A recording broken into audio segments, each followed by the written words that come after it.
NACIN is very interesting and in fact quite challenging because in the year 2019 the department has introduced many far-reaching changes in the real estate sectors.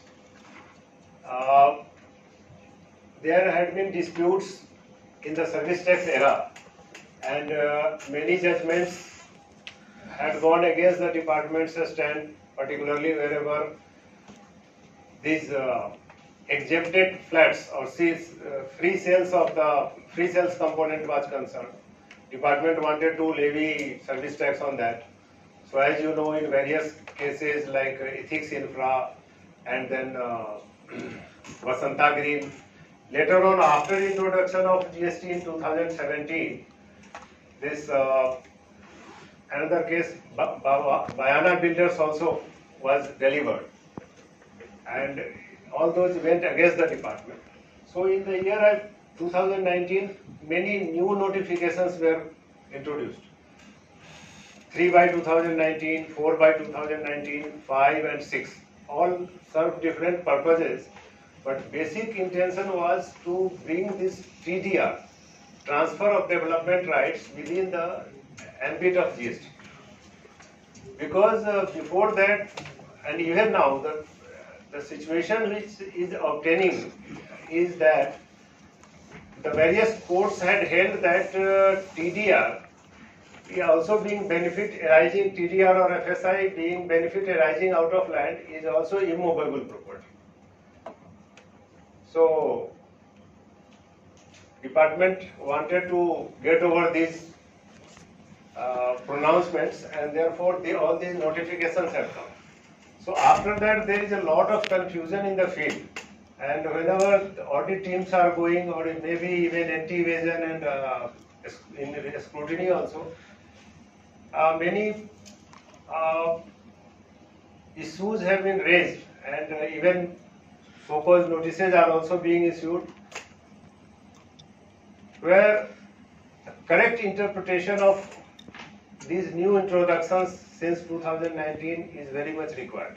Otherwise, we will be facing again the same problems which happened in service tax era, that now thousands of so-called notices after that Vasanta Green judgments are kept in the call book. And then we have only an statistics to say that how many lakhs of crores of rupees are blocked in those litigations. What will happen to them, only the time will tell. So here in my presentation, first of all, as per the topic, I will stick to the topic. What are the common audit observations which are being seen? So on your screen you will see one taxpayer, this Cello Sonal Construction. This objection, as you can see, that is that 16.2. Now 16.2 says that the supplier should have paid, and because the registration was cancelled suo motu of the supplier, so it was sought to be reversed. Another para is that 16.4 timelines. As you know that section 16 is the section which decides the eligibility of ITC. So there are 4 conditions there. The primary condition is 16.2, which must be met. 16.4 provides you only the timelines. So apart from this objection, another interesting objection has come up in my commissionerate, which somehow is not in my pen drive, but I will explain. Where the timelines are not met, but the party has paid late fees, and by paying a late fees, they have regularized the delay. So in that case, the audit team wants to reverse the ITC taken. So I will, though we have a question and answer session later on, after the tea break, I suppose. But it's better that during the session itself we can have an interactive dialogue. So in this case you have seen that in 16/4 the due date was not met, so audit has asked for reversal of the credit taken during that period, the financial period. The law is that for a particular financial year, you can take that credit in respect of any invoice or debit note which you could not take by the due date. Due date used to be due date of filing of return for the month of November of the succeeding financial year. But now it is now 30th November is that date. It has been extended by a notification in January 2022, I suppose. But here there is one more timeline, that is if he has filed the annual return, that is GSTR 9, whichever is earlier, that is the section. So in that case, what has happened that 12 crore ITC is sought to be disallowed, because for the year 18-19 they have to take credit by 20th October, that is the due date. They paid on 24th October. There was a delay of 4 days, but they paid late fees. Late fees is provided under section 47, I suppose, section 47. And section 49 prescribes the procedures of taking that credit. So I just raise a question before the audience, whether department is justified for a delay of 4 days, credit of 12 crores should be denied, which obviously such an amount no taxpayer will agree. And certainly this will go up to the Supreme Court. So what should be done?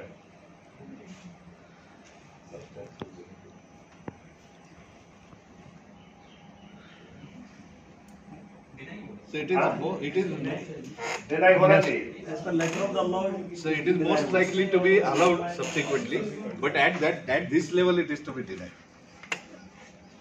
I have taken a different view in my jurisdiction that but sir, there can be a different situation when party has availed the credit, only supplier has paid beyond that date. It is reflecting into a beyond 20th October. it is reflecting into it. When he has paid, then all those credits were reflecting in his paid, but all the conditions of 16.2 was met. Okay. Because all the four conditions.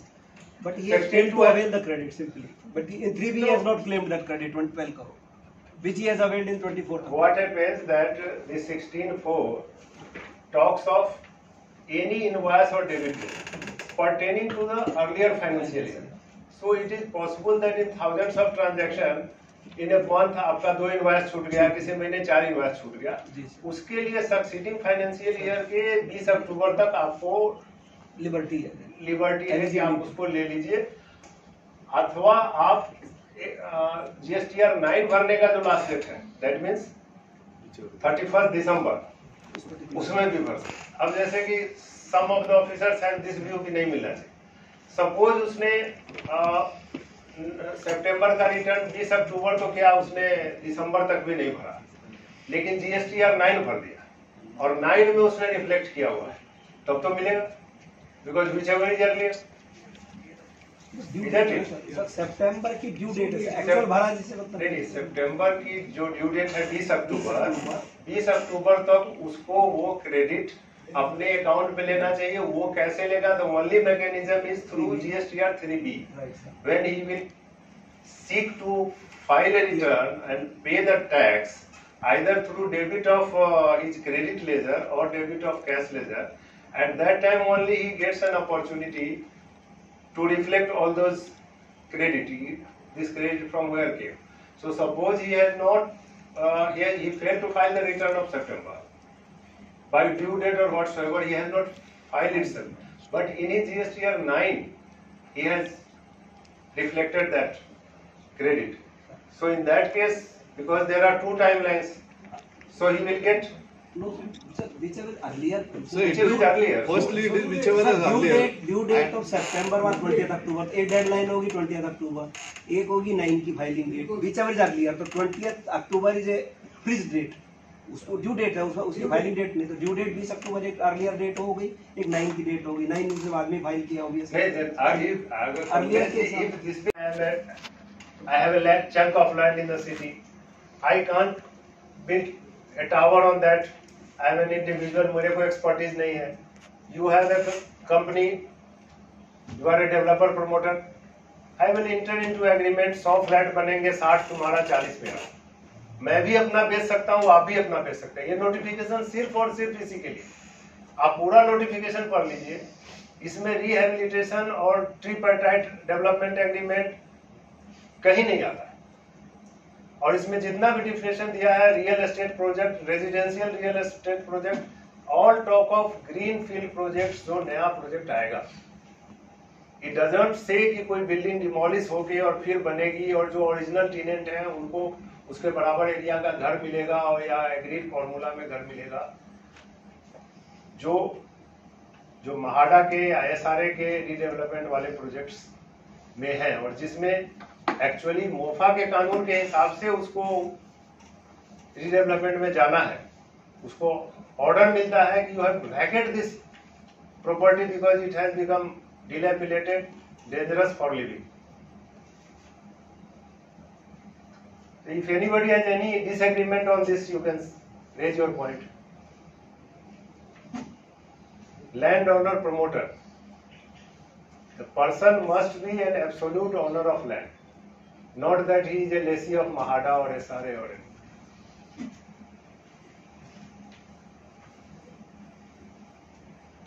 Since we do not read the notification carefully and we want to somehow bring tax liability on the taxpayers, so we stretch our arguments to that level.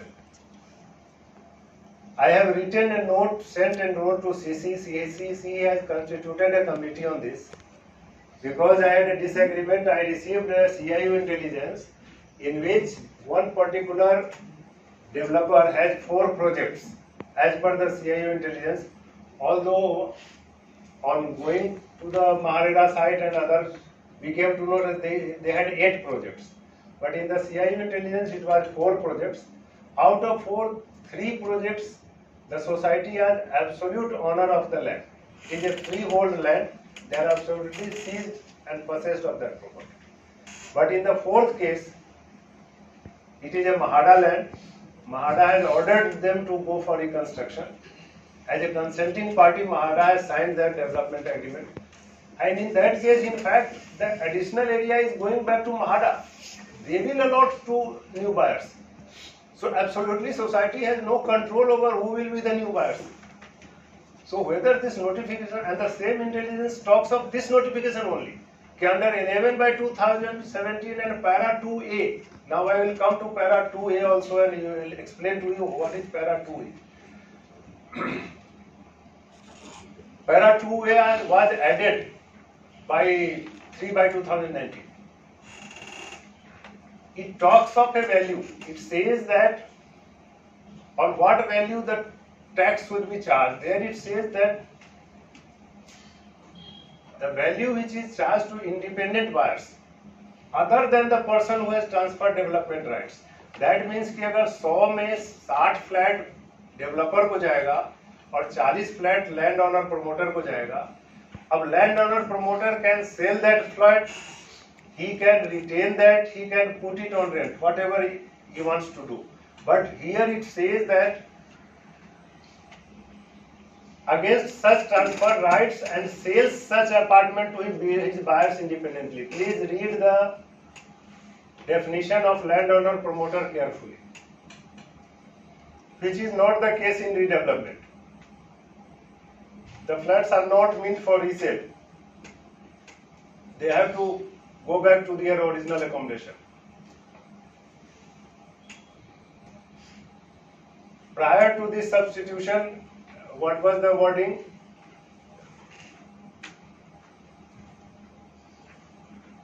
that you can see. So para 2 is the deeming provision which says that 1/3 of the land value will be deducted.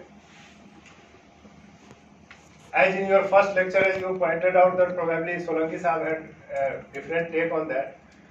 I had a discussion with him yesterday evening. So we are on the same page. In fact, what department should have done, that department should have said whichever of the two. When the land value is ascertainable, then we should take that. If it is not ascertainable, then we can take 1/3. But problem is that I am talking of larger problem. Mangar Sahab may be smiling on my comments that these through notifications we have tried to bring some things. There is settled law that through notifications you cannot bring. You have to bring in the rules. At least rules is delegated legislation. Circular or a notification is not a delegated legislation. So it will be, what will happen to these notifications is anybody's guess. I am not saying clearly, but my hunch is that. Now, but whatever notification was the legislative intent behind the notification, that we are forgetting and we are trying to create liabilities which will ultimately be set aside by the courts. So today the biggest problem before the department is unsurmountable number of so-called notices and adjudications which we have created. We have created a web around us. Each of us is saddled with 500, 1000 so-called notices. Recently of 2017-18 so-called notices were decided where the adjudicating authority, not to be quoted, has accepted that so-called notices were kept to be dispatched after 15 days, 20 days in backdate, without any personal hearing. Why at all we created all those so-called notices? Why we could not apply jurisprudence at that time? Why senior officers also failed to rise to the occasion and not agree with those paras which will be thrown at the first instance by the higher courts? Even by adjudicating authorities is clear in his mind that what is the legislative intent behind this. And you tell me that behind this definition, only those development agreements are covered where two parties come together, and it is happening in all cities of India. People are individuals also, they are being granted permission for vertical development, so they engage a developer. And then even these big developers also, suppose Lodha or any big developer, they have land banks in all over Maharashtra. Everywhere he himself wants to go. So what he will do? He will engage a local developer and say कि तुम मेरे लिए बना दो, सारा खर्चा तुम्हारा और मेरे को मेरा हिस्सा कितना दोगे? वो मैं रखूंगा, मैं बेचूं, रेंट पे चढ़ाऊं, जो करूं. This notification is meant for this and nonetheless for any redevelopment. I am very clear in my mind. People may have different opinions. This 4/2019 was amending notification. It brought 41A and 41B. I am just this notification was brought. If you are interested, then I will quickly go through the slides in redevelopment. Else I will change it. TDR, FSI, how they were treated before GST era. These were the Cheda Housing Development Corporation, Sarvodaya Builders, DLF commercial projects. The courts have held this view that TDR is nothing but a benefit arising out of that, but our department has not agreed. This is the same in 11/2017. What was the changes brought about in 2019? In fact, the landowner promoter will get a credit also in respect of the, but tax will be paid by the developer under reverse charge. That's why I wanted to show you that notification 4. Notification 4 by 2019 has introduced 41A and 41B. On both the amounts, TDR and upfront amount, there the liability goes to the developer on reverse charge. So the residential project become exempted in fact.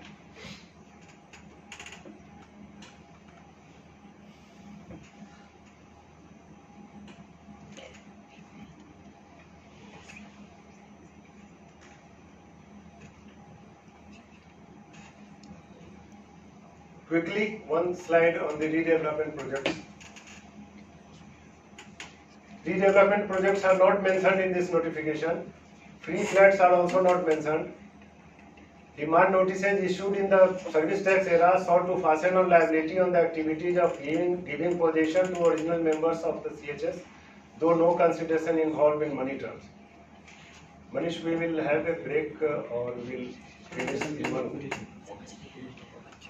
Then such demand notices are kept in call book without adjudication in view of tribunal judgment.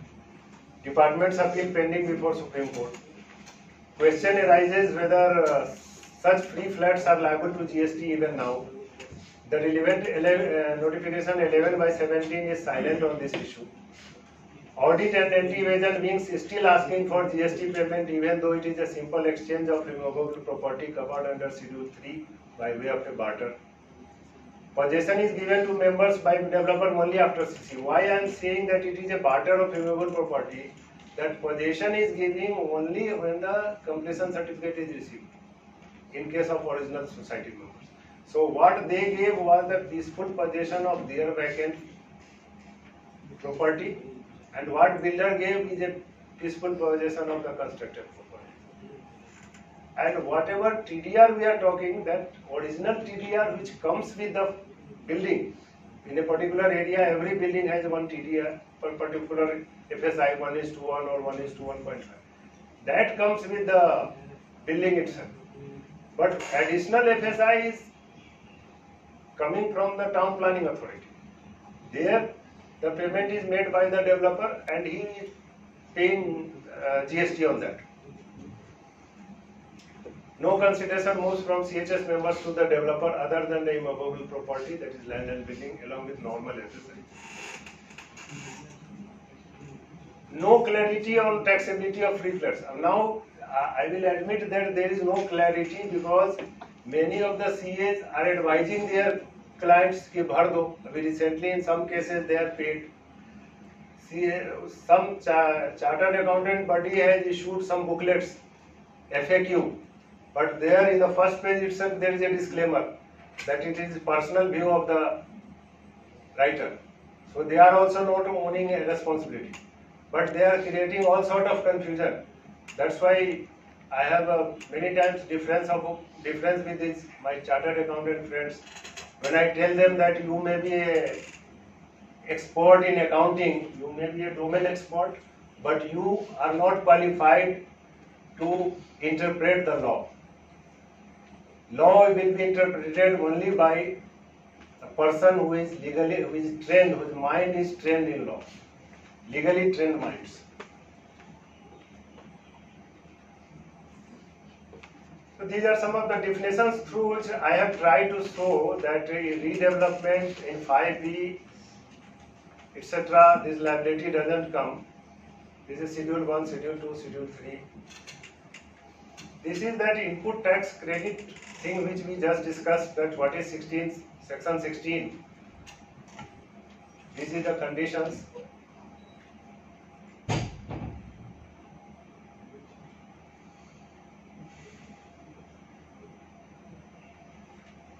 That time when Kapoor Saab was here, we were talking about this overriding effect of discussion over this may be fruitful because when you go back, we are raising so many paras on this under section 16, which disqualifies a person or taxpayer to avail credit. Let's see. Section 129 of the CGST Act itself also has a notwithstanding clause, and there, because of the notwithstanding, you have to release the vehicle. despite whatever happens, you have to release the vehicle. So that non-obstancy clause is mentioned in CGST Act also. It is under Companies Act. Section 149(12) of the Companies Act is a non-obstancy clause. Here it says that independent director or non-executive director who is not a promoter, who is not in day-to-day and who जिसके notice में नहीं है, उसके ऊपर liability नहीं आएगी. Section 17 is your again 17, 1, 2, 3 apportionment. So major problems are coming in reversal, Rule 42, and this Section 17, blocked credit. Section 16, where either Section 2 or 16(4) is allegedly not satisfied. So we can have some question and answers if anybody has question. Because as Manish said that we will complete in one session. Anybody having a differing opinion other than what I said, can please speak. नहीं आप बोलेंगे तो हम मान लेंगे कि सब सहमत हैं.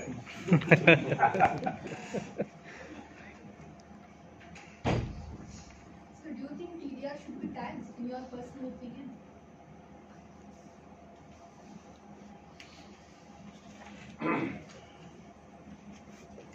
See, major portion of my presentation, in fact, directly or indirectly, has discussed this TDR thing only. That department has brought TDR taxable in 2019, but the existing law, which was propounded in service tax era, does not say that TDR is taxable. We have brought all these notifications. They are yet to be tested. Nobody has challenged them yet. Whenever they will face a scrutiny at higher forum, because I think no adjudication itself has taken place so far in GST. So unless they are adjudicated and somebody challenges before tribunal and high court. But in my personal view, I feel that judicial pronouncements before GST or even after GST, they are all unanimous that TDR or FSI is a benefit arising out of land. It is immovable property. They are not taxed. But as of now, all the notifications are issued for making them taxable. Plethora of notification from 3/3, 4, 5, 6. All are saying that somebody who supplies a development rights is a supplier. That is a supplier. Any more questions? सबसे section 16(4) में कौन सा situation आएगा sir? क्योंकि वो provision तो दिया है ना सर. अगर 16(2) नॉटविथस्टैंडिंग होता है और कभी भी वो कर सकता है return with the 5,000 plus 5,000 late fee, तो फिर 16(4) में कौन सा सिचुएशन आएगा sir? 16(4) provides a timelines. See, I will explain why 16(4) was introduced. Because right from Select Credit Rules time, CCR 2002 or 2004, there always has been a timeline when you have to reconcile your Select liability. Earlier it was 30th June of the succeeding financial year. So अगर आपका previous year में कुछ छूट गया था, तो उसको आप 30 जून तक कर सकते हैं. ये नए एक्ट में this was brought up to 30th September और return filing date of September. तो कोई ना कोई डेट तो उनको पकड़ना है, बिकॉज जो पहले CCR में रिवर्सल होता था रूल 6 में एग्जेम्प्टेड और इसका, वो आज 42 में है. तो there has to be a time line. But here the question is that same act provides a remedy to a taxpayer by paying a late fees. court judgments are there that by paying the late fees, the defect is